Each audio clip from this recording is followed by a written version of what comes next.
Olá, sejam todos e todas bem-vindos e bem-vindas. O meu nome é Ana Guzmão e nós estamos aqui hoje para poder conversar sobre o projeto Os Olhos Moles de Pagu. Esse projeto foi realizado através da Lei Municipal de Incentivo à Cultura de Belo Horizonte, pelo Fundo Municipal. O número do projeto é o 1260/2018. Nessa conversa de hoje, nós temos o prazer de conversar com o professor Luiz Flávio. Olá, professor. Olá, Ana. Seja bem-vindo. Obrigado. E o professor teve uma missão, digamos assim, de fazer uma pesquisa bem diferente do que geralmente se fala, né, sobre a Pagu e sobre as linhas de pesquisa que se tem geralmente sobre ela, que é falar sobre a obra da Pagu, a obra visual, né? Os seus desenhos e a parte toda, digamos, não verbal desse discurso artístico da Pagu, né? Sim.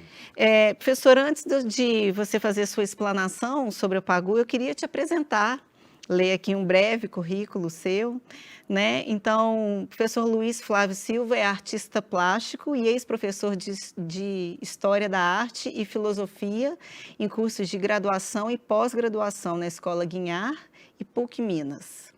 Atualmente ministra cursos teóricos livres e organiza viagens culturais, com visitas mediadas para grupos a museus de dezenas de cidades do mundo. Que beleza de trabalho, hein, professor? Sim, gosto muito. Muito bom. Bom, então eu convido a todos e todas agora da gente assistir, né? O professor trouxe algumas imagens para a gente poder escutar a sua explicação acerca da Pagu e seus diálogos. Certo, Ana. Boa tarde a todas e a todos, inicialmente, e eu gostaria de fazer uma brevíssima explanação inicial para que depois a gente possa conversar, né, Ana, um pouco sobre essa mulher tão fascinante, cuja biografia é tão objeto de filmes, de livros, de uma série de estudos na atualidade, mas que tem ainda algumas facetas muito pouco conhecidas, e dentre elas essa faceta de desenhista ou de artista, no sentido de artes visuais. E por isso eu vou aqui mostrar agora algumas imagens que vão retratar um pouquinho, embora de forma muito breve, um pouco dessa experiência ou dessa também área de atuação da Pagu, que é a relação com as artes visuais. E por isso eu chamei essa apresentação de uma revolucionária no auge do modernismo. Nós vamos entender que a Pagu, ela viveu no momento central do modernismo brasileiro, que é justamente o momento em que se formou, nos anos 20, a Semana de Arte Moderna de 1922, em São Paulo, e logo depois, Oswald de Andrade, assim como Mário e outros intelectuais paulistas, acabaram criando várias teorias, dentre elas a famosa teoria antropofágica, ou do Manifesto Antropofágico, do Oswald de Andrade, que vai ser publicado em 1928, e é justamente a partir daí, desse ano em seguida, que ele vai conhecer a Pagu, e que a Pagu vai então se envolver com esses intelectuais, com esses artistas, e vai produzir a sua obra. Por isso, então, a gente vai ver agora algumas imagens que mostram um pouquinho dessa história. Bem rapidamente, a gente tem que a Pagu, tradicionalmente, é citada como a musa do movimento antropofágico. E eu acho que Pagu é muito mais do que isso. Mas, na verdade, ela ficou conhecida muito fortemente por essa relação com a antropofagia. E a gente vê que, na verdade, o nome dela era Patrícia Reder Galvão, nascida em São João da Boa Vista, em São Paulo, em 1910, mas muito criança ainda, com 2, 3 anos de idade, ela se muda para São Paulo e ali ela vai criar toda a sua relação então com os modernistas, depois vivendo em várias cidades, até falecer em Santos, em 1962, com apenas 52 anos de idade, mas uma mulher que produziu muito, que tem uma obra muito grande em diversas frentes. E por isso, ao lado de Oswald de Andrade, com quem ela vai se casar depois, em 1930, um ano depois praticamente que ela o conhece, e terá o filho Rudá de Andrade, que aparece aí na fotografia à direita, Pagu também se destacou muito nesse movimento antropofágico, porque ela vai ser uma grande escritora e, além disso, também poeta, tradutora, jornalista, depois diretora de teatro, incentivadora cultural,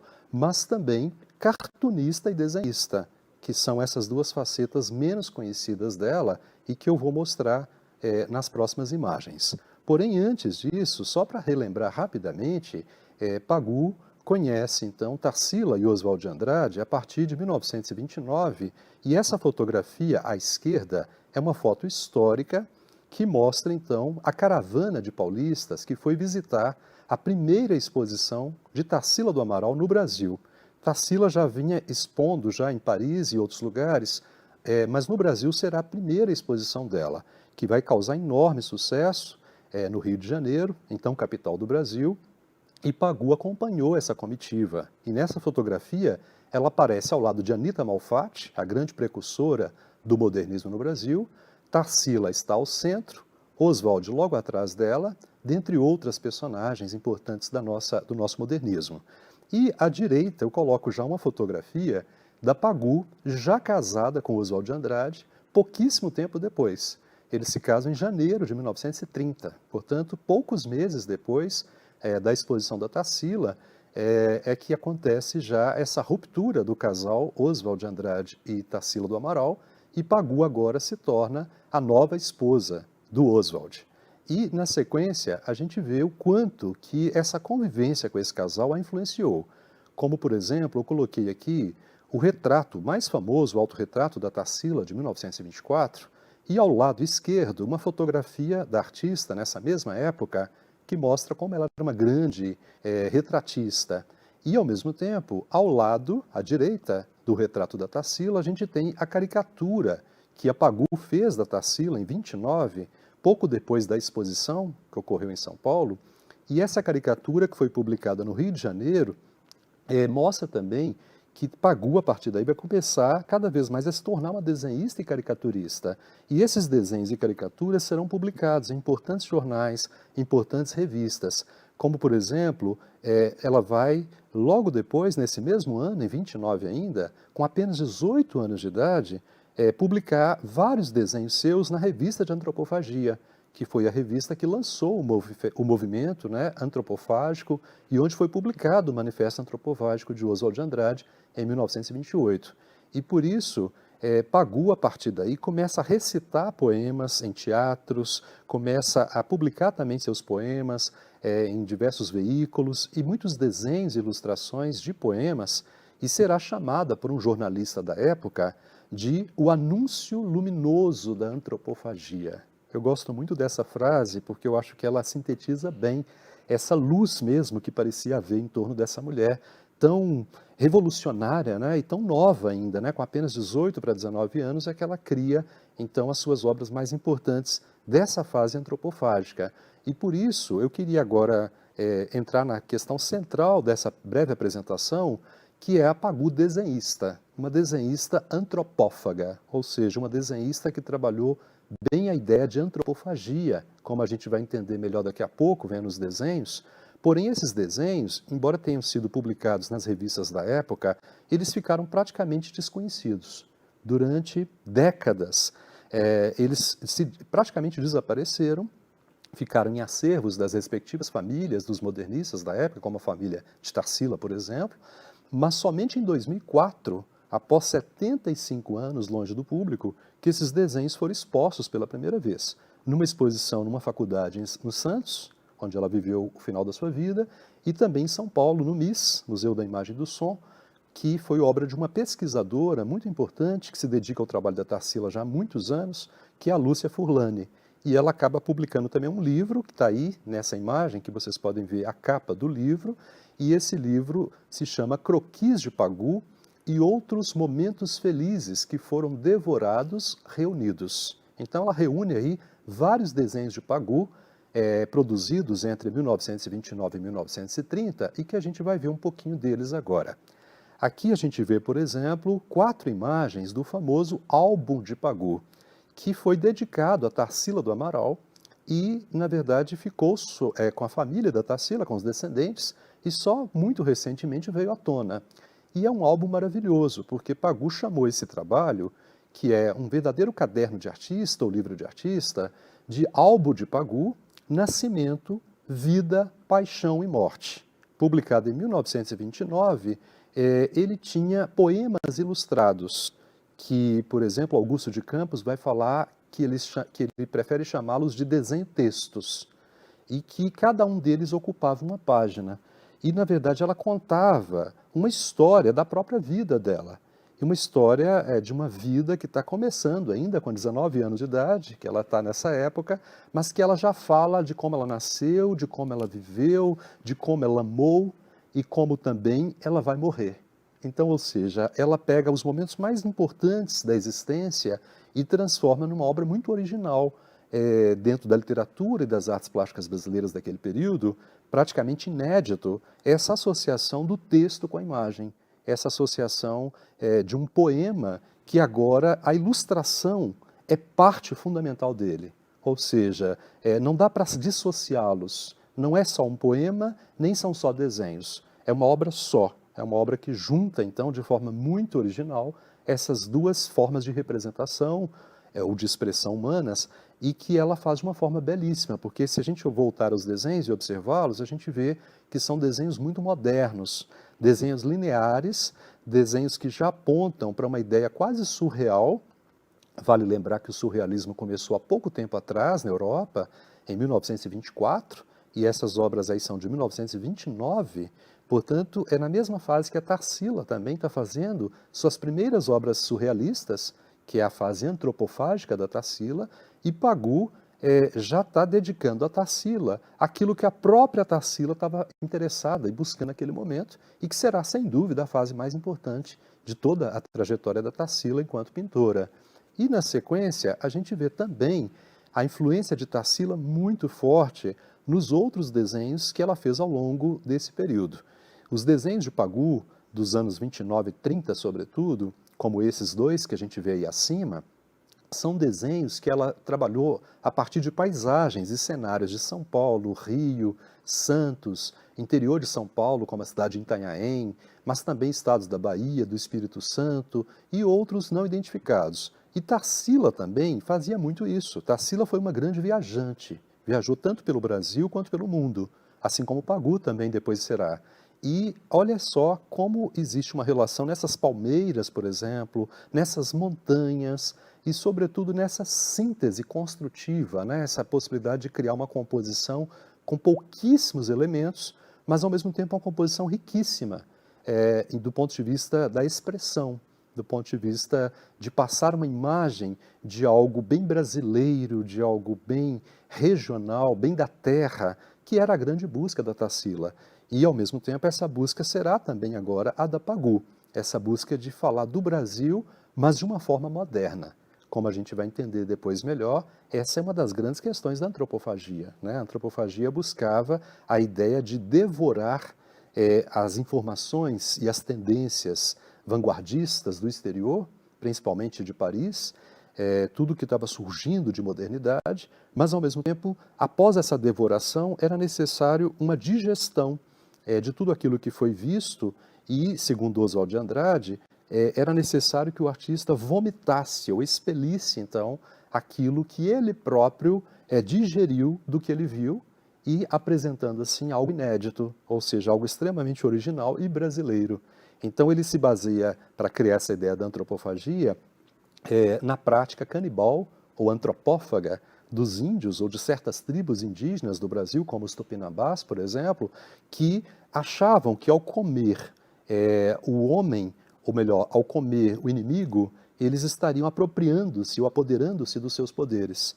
E, portanto, assim, Oswald traduz isso, metaforicamente, para o plano cultural, criando essa metáfora da antropofagia como sendo, então, a ideia de que se pode devorar o outro, ou as informações artísticas dos outros, no caso dos europeus, mas fazer isso de uma forma bem digerida, que vai apresentar algo novo, que não é mais próximo da referência original, mas que sim está profundamente enraizado nas coisas do Brasil, que é o que Tarsila fez em toda a sua arte. Como a gente vê também nesses próximos desenhos agora, da Pagu acima, e as duas pinturas da Tarsila abaixo, trata-se de representar esse Brasil festivo, alegre, com crianças brincando, que lembra muito o Manifesto Pau-Brasil, do Oswald de Andrade, publicado em 1924, e que serviu de inspiração para Tarsila criar essas pinturas, e que agora a Pagu, em 1930, retoma esse legado,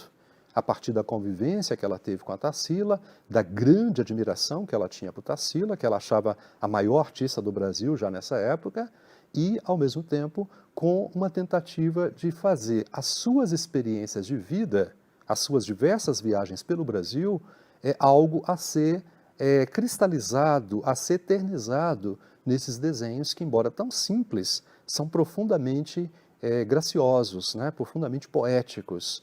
Lembram desenhos de criança, inclusive, que era o que Tarsila também queria buscar na sua obra, como ela mesma disse várias vezes. Mas, ao mesmo tempo, tem algo aí transcendental, talvez, até no sentido de tentar falar de um Brasil a partir de uma experiência de um homem mais ingênuo, de um homem do povo, e não de uma erudita, porque, diferentemente da Tarsila, ela não morou em Paris, ela não estudou em Paris com os grandes mestres modernistas, mas, ao mesmo tempo, ela foi uma grande intelectual. A Pagu, apesar de não ter uma formação superior, que era raro na época, ela conviveu com grandes intelectuais desde a infância, praticamente, né? Ela conhece Oswald de Andrade, Menotti del Picchia, ainda muito jovem, e depois Raul Bopp, né? Antes ainda dela conhecer a Tarsila e o Oswald de Andrade, e rapidamente ela se envolve com a literatura de uma maneira tão profunda que ela depois se tornará uma crítica de arte. Ela vai escrever em jornais, ela vai ter toda uma erudição muito grande para quem teve poucos estudos, se a gente pensar assim. Mas foi essa grande convivência, foi essa grande escola da vida, digamos assim, que ela usa na sua obra como um todo e que também ela usa nesses desenhos, né? Essa experiência da vida como sendo a fonte de conhecimento, que é algo que era postulado, inclusive, pelo Oswald de Andrade no Manifesto Pau-Brasil. Usar a experiência vivida como algo importante e não apenas a experiência erudita.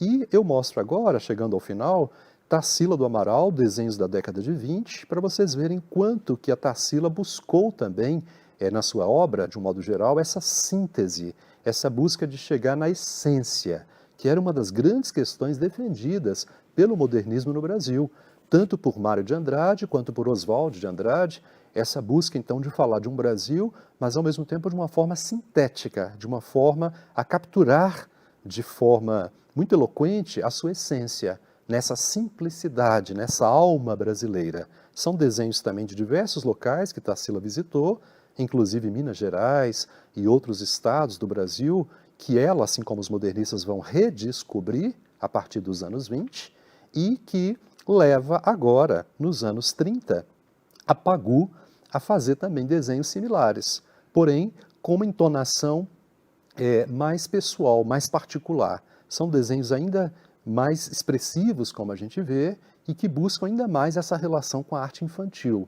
Por isso, a Lúcia Furlani, essa pesquisadora de Pagu, que eu já citei lá atrás, ela diz uma frase que eu gosto muito aí, que vale a pena ser lida. Ela diz assim: dentro desta mulher, que foi a Pagu, longe de condicionamentos e repressões estéticas, literárias, sexuais, sociais e culturais, topamos com a leveza dos traços, quase infantis, característicos de uma arte moderna.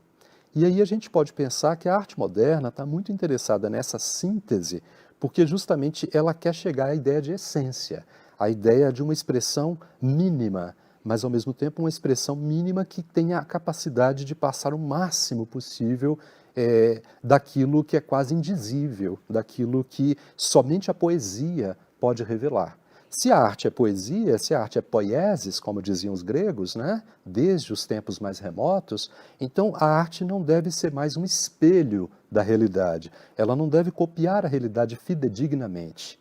Ou seja, não tem que ser um retrato preciso do mundo, como a arte tinha sido até o século XIX na Europa e aqui no Brasil até os anos 20 aproximadamente. Essa nova arte moderna que a Semana de Arte Moderna traz e os modernistas postulam com bases teóricas é a ideia de buscar, então, uma síntese de tudo. Uma síntese que, ao mesmo tempo, coloque no mesmo espaço ou, entre aspas, no mesmo caldeirão, é todas as referências do Brasil. Todas as referências nossas indígenas, mas também a do negro, do africano, a também do português e também das nossas cidades grandes do interior e das comidas, do folclore, da fauna, da flora, enfim, juntar tudo isso, mas ao mesmo tempo de uma forma muito moderna, muito sintética. E é isso que a gente pode ver nesses desenhos. Por isso, chegando já ao final, eu queria também dizer que a Pagu, embora tenha sido uma artista esporádica, né, ela não foi a vida toda desenhista, ela desenhou por curtos períodos, e aí a fase mais importante que a gente viu, dos anos 29 e 30, mas depois disso ela foi muito retratada por grandes artistas com os quais ela conviveu, principalmente de Cavalcante, que a representou em vários retratos, dentre eles eu coloquei dois aí à esquerda. O que está acima é uma ilustração feita por ele para o poema Coco de Pagu, poema de Raul Bopp, outro grande modernista, e que vai dar esse apelido para Pagu, porque ele teria confundido o seu nome, né? Patrícia Reda Galvão, ele pensava que era Patrícia Goulart, e aí de Patrícia Goulart virou Pagu, um poema famoso, e logo abaixo a gente vê uma outra ilustração que ele fez para uma revista da época, a Revista para Todos, e que mostra uma Pagu muito elegante, uma Pagu muito próxima de Tarsila, que era uma mulher muito ligada à moda europeia, muito sofisticada. E à direita, dois retratos acima, um a desenho e outro em óleo sobre tela, do Cândido Portinari, que também retratou a Pagu nos anos 30, com belas imagens como essas que a gente está vendo. Além disso, Pagu também foi retratada por outros artistas, né? O Flávio de Carvalho a retratou, por exemplo, dentre outros. E ela foi uma cronista, ela escreveu sobre arte, ela escreveu sobre Portinari, ela escreveu sobre Cavalcante, ela escreveu sobre Tarsila, inclusive, nas crônicas, né? Em jornais que ela depois passou a ter para o final da sua vida toda, né, praticamente. E ela é uma mulher que foi também uma agitadora cultural, muito ligada ao teatro, muito ligada a todas as formas de expressão, não apenas às artes visuais. Mas, para finalizar, aqui eu quis fazer apenas uma ilustração rápida, breve, de tudo isso que foi essa mulher tão fascinante, que viveu apenas 52 anos, como eu disse, de 1910 a 1962, e que, segundo Augusto de Campos, foi uma intelectual desassombrada e lúcida. Eu gosto muitíssimo também dessa frase, né? Porque coloca bem essa ideia de que, além de uma artista, de uma sensibilidade muito grande, a Pagu também foi uma mulher muito culta, muito inteligente, que atuou em diversas áreas e de forma extremamente competente, né? Então eu acho isso louvável nessa mulher tão fascinante. Nossa, eu estou assim muito impressionada com essa sua aula, né? Porque eu realmente nunca tinha visto essa confrontação das pinturas da Tarsila, né? Com esses desenhos da Pagu. A gente comenta muito da relação dela com Oswald e tal, e fica um pouquinho essa relação com a Tarsila meio em segundo plano, né? Mas é muito interessante a gente ver essa influência direta, né? Uma influência direta na obra dela. Sem dúvida, Ana. A influência é gritante, né? Se a gente vê os desenhos, principalmente da Tarsila, e compara com os desenhos da Pagu, a gente vê que há uma influência muito forte. E ela própria admirava muito a Tarsila. Ela dizia que a Tarsila era a maior artista do Brasil. E ela achava que se bobear do mundo. Para ela, artista que tinha conseguido chegar na essência da alma brasileira, que tinha estudado com os grandes mestres europeus do cubismo, mas que ao mesmo tempo tinha traduzido de forma extremamente poética aquilo que é difícil de traduzir, que era esse Brasil brasileiro, e que até então era muito desprezado, que até então era visto como algo reles, como algo inferior e não digno de um grande artista. E Tarsila vai dizer que foi justamente depois de ter estudado na Europa que ela descobriu a sua infância nas fazendas de café dos seus pais, né, no interior de São Paulo, e que vai ser numa viagem a Minas Gerais em 1924 que ela vai ver aquelas cores caipiras, aquelas cores feias que até então diziam para ela que não deveriam ser pintadas por um grande artista, e que ela resolve se vingar ela fala desse jeito, ela quer se vingar dessa opressão.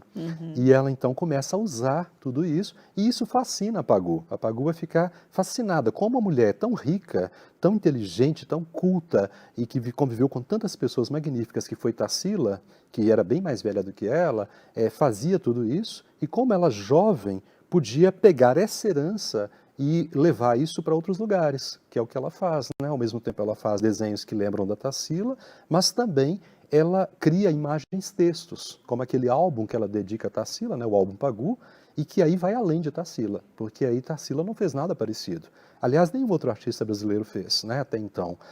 Imagem, texto, poema, texto, onde as duas coisas são indissociáveis, né? Criando uma relação já com a arte contemporânea, até se a gente pensar onde a gente vai ter essa miscelânea, ou essa junção de linguagens, e que é algo que no modernismo do Brasil ainda é muito pouco praticado, embora já o fosse na Europa, no surrealismo, no dadaísmo, mas aqui no Brasil essa junção de linguagens, por exemplo, artes plásticas, e literatura, e teatro e outras expressões, elas ainda não são uma prática muito forte, mas depois serão com Flávio de Carvalho, que não por acaso vai ser muito amigo da Pagu, e vai desenhá-la várias vezes também. É engraçado, esse álbum, ele... É claro que eu também tenho um olhar muito teatral, né? Porque sou uma mulher de teatro, mas ele me pareceu cenas, né? São cenas muito teatrais. E depois esse encontro que ela tem no final da vida com o teatro, onde parece que é quase que uma redenção dela, né? Onde ela pode, de fato, viver as experiências que ela diz, as experiências artísticas e de vanguarda, que ela acreditava na arte como sendo uma arte de experimentação. Sim. Né? E então ela sempre defendeu, por exemplo, o teatro amador. Sim. Ali é no teatro amador, nesse fazer diário, que a arte tem que ser experimentada e tem que ser ousada. Sim. Então, achei muito interessante ver esses desenhos dessa forma, porque para mim realmente são cenas muito claras, né? De um cotidiano dela. E também essas imagens me trazem uma coisa que a Lúcia coloca. A gente vai vendo a Pagu desencantar ao longo da vida. Sim. Vai passando por tanta coisa, né, tantas experiências pesadas, as prisões. Eu acho que mais do que as prisões, o desencanto que ela teve com a dissociação entre a filosofia e a prática, que era uma coisa que ela sempre pregou. Mais do que pregar, ela talvez tenha sido uma das poucas figuras históricas que a gente tem, que a gente vê uma coerência muito grande. Sim. Entre o discurso e a prática e a ação. Sem dúvida. Né? Ela pagou muito caro, inclusive, por essa coerência, né? Sim. Inclusive com o próprio corpo, muitas vezes. As experiências sempre muito... A gente estava... É interessante, depois, quem quiser assistir a conversa com a Juliana Mota, que tratou justamente do transbordamento do corpo dela. Então, é bonito ver esse primeiro momento da Pagu, num momento de tanta euforia da arte brasileira, né? No modernismo, que é tão caro a todos nós que somos artistas, que depois disso pensamos o Brasil de outra forma, Sim. que quebra com o classicismo e toda aquela estética acadêmica, né? Então, me parece uma Pagu com muita esperança. Essa aproximação que ela fala sempre, quando ela encontra o Prestes, por exemplo, e ela fica encantada, e o Prestes diz toda a teoria política para ela, fala: uau, agora eu acho que eu achei meu caminho. Mas o caminho só se concretiza quando ela encontra um trabalhador no porto. Sim. Que aí ela diz: eu não quero estar nos intelectuais, né? Eu quero estar no meio das pessoas, eu quero escutar essas pessoas, eu quero viver com essas pessoas. E também lembrando aí, já que é o auge de uma linha do Partido Comunista, que é uma linha, de fato, do proletário ali no poder de todas as instituições que eles poderiam lidar com isso. Então, eu acho que essa primeira fase, esses desenhos da Pagu, têm uma esperança. Sim. Né, que talvez seja a única linguagem artística dela que de fato transpareça isso. Sim. Porque mesmo nos escritos dela depois, a realidade já começa a tomar conta de uma forma nua e crua, como ela sempre foi, Sim, né? concordo totalmente com o que você diz, Ana. E eu penso até que é o seguinte, acho que até mais, nesses desenhos, sobretudo os desenhos que ela pinta, que ela desenha paisagens do povo, né, das regiões do Brasil, geralmente de locais fora das grandes cidades, inclusive, desse contato com o povo, já revelam uma alma preocupada com a cultura popular, né, forte, e depois, se a gente pensar, talvez já esteja latente aí essa ideia comunista, que vai aflorar muito forte nela, justamente a partir dos anos 30, a partir desse contato com Oswald de Andrade e Tarsila, que depois também vão aderir ao comunismo, assim como a maior parte dos intelectuais brasileiros daquela época, vê-se aí, aliás, uma ideia, uma identificação muito forte com o povo, que já prenuncia a grande revolucionária que ela vai ser, enquanto militante comunista, né, enquanto advogando pró-povo, né, ou em causas do povo. Então, nesse sentido, esses desenhos eles trazem um pouco dessa marca e, ao mesmo tempo, apontam também, como a gente já viu, para a futura escritora, né, porque eles já têm escritos. O álbum Pagu já pode ser considerado um poema, já pode ser considerado um primeiro trabalho de literatura dela. E, ao mesmo tempo, ela vai depois levar isso para o teatro também, porque, como você viu, esse álbum também tem a ideia cênica, tem uma ideia de encenação, tem uma ideia de narrativa, ela conta a história, mas, ao mesmo tempo, ela tenta contar essa história de uma maneira também utópica. E aí que entra uma questão muito interessante, que você percebeu bem. Ela ainda tem uma certa ingenuidade, digamos assim, entre aspas, ou uma certa inocência, talvez melhor dizendo, mas essa inocência ou essa utopia, ela marcou todo o modernismo, tanto o europeu quanto o brasileiro. Na verdade, o modernismo é profundamente utópico, no sentido de que ele buscava mesmo a ideia de progresso, a ideia de evolução, a ideia de ordem, que na verdade são ideias positivistas, vindas do século XIX, de Augusto Comte, por exemplo. Mas, ao mesmo tempo que ele teve essa busca de progresso, de evolução, ele também pensava que os rumos da civilização ocidental estavam equivocados, que na verdade era necessário voltar-se para o simples, para o povo, para o humano, para o sensível, para a poesia, para a arte, enfim, ao mesmo tempo tem uma contradição, e o modernismo é paradoxal, ele é contraditório, né, em diversos momentos. E ao mesmo tempo que ele quer esse progresso, ele acredita que é possível melhorar o mundo, ele acredita que é possível mudar o mundo. Daí essa grande visão utópica, que está presente no modernismo e, obviamente, também no comunismo, né? Que não por acaso é uma das grandes expressões do modernismo, de um modo geral, né? Uma das grandes revoluções do modernismo é a Revolução de 1917 da União Soviética, que instala a ideia de socialismo para chegar depois no comunismo. Mas se a gente pensar na Pagu como uma futura militante, esses desenhos ali, eles já expressam isso de maneira, para mim, muito clara. Esse desejo de falar do povo, e não apenas de ser uma mulher linda, sensual, uma musa, né, como sempre foi colocado, porque ela podia ficar muito bem nesse papel, né, como uma companhia dos outros intelectuais e dos outros modernistas, mas ela foi, na verdade, se fazer como uma pessoa que levou toda essa teoria para a prática, até mais do que a Tarsila, por exemplo, do próprio Oswald, né? Se a gente pensar. A Tarsila foi para a União Soviética em 1931, quando ela chega, ela é presa também, por ter ido para um país que naquela época era visto como um perigo, né, comunista para o mundo, mas a Pagu já havia sido presa antes, né?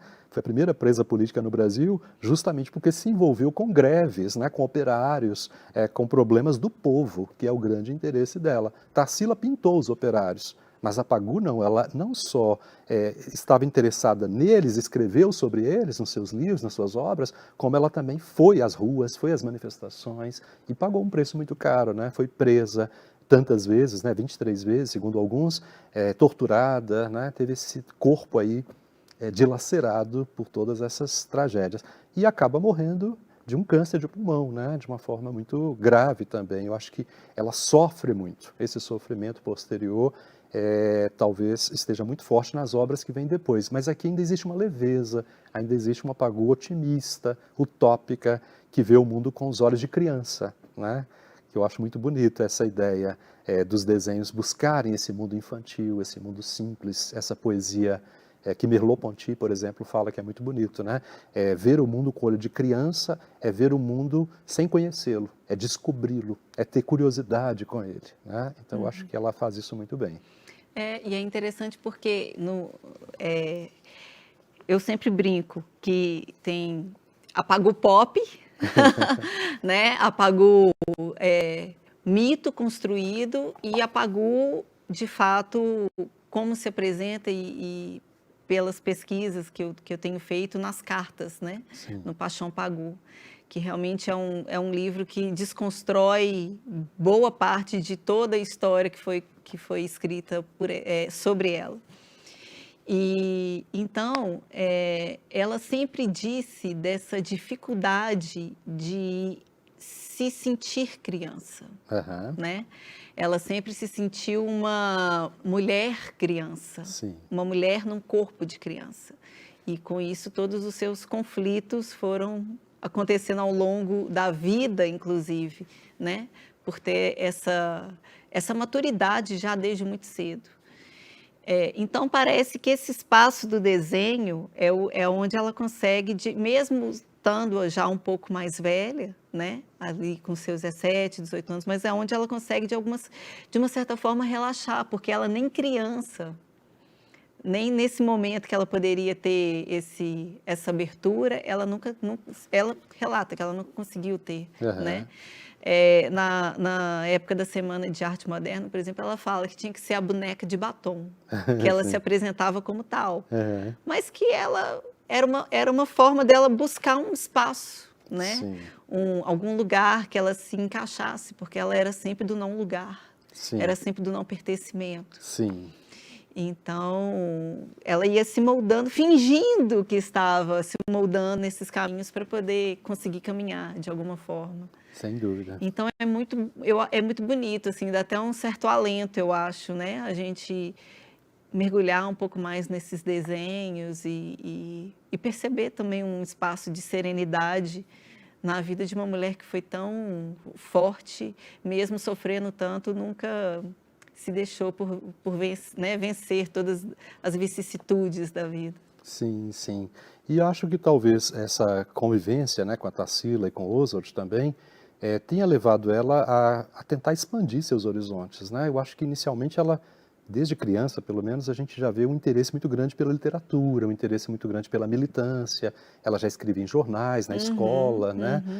Antes ainda dela conhecer Raul Bopp, os modernistas, mas ao mesmo tempo, quando ela percebe que ela está convivendo com a nata do modernismo brasileiro, né, digamos assim, frequentando as elegantes reuniões com discussões literárias e artísticas na casa de Tarsila e Oswald de Andrade em São Paulo, ela percebe que ela pode ser mais do que uma declamadora de poemas, mais do que essa bonequinha, né, que Flávio de Carvalho vai falar, que Tarsila vestia e penteava, e que aparece em várias fotografias. Era uma mulher muito bonita, uma mulher muito diferente, muito ousada para sua época, né, muito revolucionária, já entre aspas, do ponto de vista dos costumes, mas ao mesmo tempo essa doçura que talvez a vida lhe tenha roubado, né, pelas próprias circunstâncias que ela mesma relata, que ela passou, talvez se manifeste aí mesmo de uma maneira muito doce, muito suave, né, digamos assim, nesses desenhos.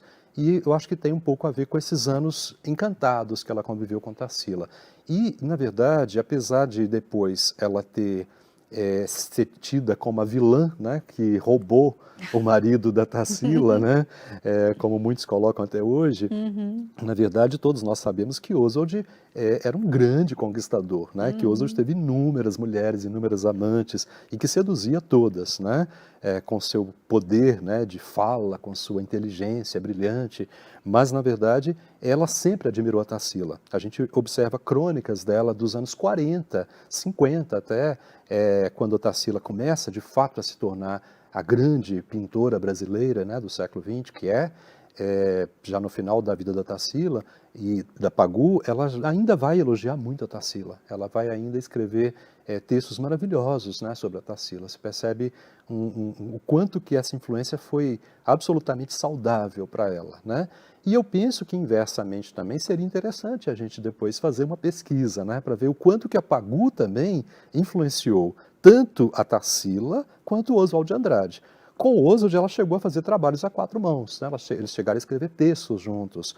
E com a Tarsila, sem dúvida, ela trouxe alguma novidade para a Tarsila, algum encantamento para a Tarsila, porque a Tarsila vai viver a fase mais poderosa da sua carreira, que é a fase antropofágica, justamente a partir da Pagú, do encontro com a Pagú. Então, num certo sentido, também seria importante ou interessante essa pesquisa, né? De ver esse outro lado, a influência dessa menina, né, dessa adolescente, sobre uma artista já madura, que é Tarsila, e Oswald, né, o grande intelectual, o grande escritor já naquela época. Tá ótimo, professor. Quer fazer alguma colocação final para a gente já encaminhar para a nossa finalização? Bom, não, eu gostaria primeiro de agradecer a você, né, por ter me convidado, por esse projeto maravilhoso. Fiquei muito entusiasmado, né, e ao mesmo tempo foi difícil, confesso, né, não foi nada fácil pesquisar essa faceta dessa mulher tão incrível, e ao mesmo tempo porque a gente vai pesquisando e vai se fascinando também pelas outras facetas dela, né, então a gente acaba ficando com vontade de ler toda a obra, de ler todas as cartas, de saber tudo sobre ela. E por isso foi um grande aprendizado para mim. Na verdade, eu ainda quero continuar essas pesquisas, né? Não vai encerrar aqui com esse projeto, é algo que me motivou muito. O ano que vem nós temos o centenário da Semana de Arte Moderna, de 1922, e já estão acontecendo em São Paulo, e em breve por todo o Brasil vamos ter muitas exposições comemorativas, né, desse centenário, e eu acho que a Pagú vai ser uma figura muito destacada nesse processo. Embora ela não tenha participado da Semana, né, ela tinha apenas 12 anos de idade naquela época, mas a Semana é só um marco, e esse marco também precisa ser desconstruído no nosso modernismo. Não podemos pensar que de um dia para a noite o Brasil virou um país moderno, né, nas artes ou na cultura. A Semana foi apenas um pontapé, digamos assim. Mesmo porque antes dela, a gente já teve alguns outros marcos. Desde a exposição de Anita Malfatti, em 1917, por exemplo, as esculturas de Brecheret e outros eventos isolados, mas também fora de São Paulo e do Rio, nós já tínhamos também outras iniciativas modernas. E foi ao longo dos anos 20, de fato, e aí entra a importância da Pagú, é que nós tivemos um modernismo forte. A partir da teoria antropofágica, né, do Oswald de Andrade, que Pagú vai trabalhar magnificamente bem com ele em outros trabalhos, na literatura, mas também, por que não pensar nos desenhos que nós vimos, já que a antropofagia dizia que você deve devorar o outro, digeri-lo e apresentar algo novo. Ora, a Pagú é antropófaga da própria Tarsila. Se a gente pensar aqueles desenhos, e por isso que eu fiz questão de colocá-los, né, mostra uma Pagú antropófaga em múltiplos sentidos, né? Não só no sentido de devorar a arte europeia, essa síntese cubista, essa síntese surrealista que ela está apresentando, mas também de devorar aquilo que está mais próximo dela, aquela brasileira europeia que era Tarsila. Como o próprio Oswald de Andrade chamava Tarsila, Tarsila era a caipirinha que vestia Poiré, né? Era a caipirinha que vivia na Europa. E agora, por que não? Uma mulher brasileira, vinda do interior de São Paulo, por que ela não pode devorar essa mulher cosmopolita que é a Tarsila? Então, ao mesmo tempo, eu vejo que a Pagú foi antropófaga também nessa devoração da Tarsila, nessa devoração maravilhosa, né, e poética da inter-relação entre duas mulheres modernistas, cada uma com suas poéticas diferenciadas, mas ao mesmo tempo com influências recíprocas, né, ou dialéticas. Então, eu gosto muito de pensar por aí. Bom, e queria então finalmente agradecer mais uma vez a todos vocês, né, por terem me convidado por esse projeto e pedir a todos que pesquisem a Pagú, que conheçam mais essa mulher tão incrível que me fascinou ainda mais a partir dessa pesquisa que eu fiz. Eu queria agradecer também o senhor, queria convidar a todos e todas para lerem o texto, né, que vai ficar aqui disponível no nosso site, Pagú e as Artes Visuais, uma revolucionária no auge do modernismo. Muito obrigada. Eu que agradeço. Muito obrigada. Obrigado.